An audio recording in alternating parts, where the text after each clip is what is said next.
நண்பர்கள் அனைவருக்கும் வணக்கம். இன்னைக்கு நம்ம இந்த வீடியோல வங்கி வாடிக்கையாளர்களுக்கு மிக முக்கியமான புதிய அறிவிப்பு ஒன்று வெளியாகி இருக்கு. ஸோ அதை பத்தி தான் இப்ப நம்ம பார்க்க போறோம். உயிரிழந்த வாடிக்கையாளரின் வங்கி கணக்குகளை செட்டில் செய்வது தொடர்பாக வங்கிகளுக்கு ஆர்பிஐ புதிய உத்தரவை பிறப்பித்துள்ளது. உயிரிழந்த வாடிக்கையாளரின் டெபாசிட் லாக்கரில் உள்ள பொருட்களை கேட்டு குடும்பத்தினர் அல்லது நாமினிகள் விண்ணப்பிப்பது வழக்கம். அந்த விண்ணப்பங்களை 15 நாட்களுக்குள் பரிசீலித்து உரியவர்களுக்கு வழங்க வேண்டும்.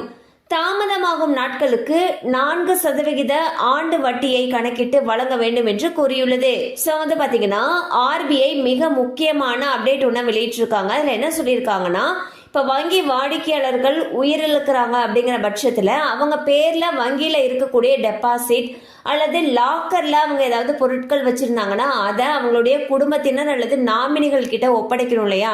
ஸோ அதை 15 நாட்களுக்குள் பண்ணணும்னு சொல்லியிருக்காங்க. அப்படி 15 நாட்களுக்குள் பண்ணலைங்கிற பட்சத்தில் தாமதமாகும் நாட்களுக்கு 4% ஆண்டு வட்டி போட்டு கொடுக்கணும்னு சொல்லியிருக்காங்க.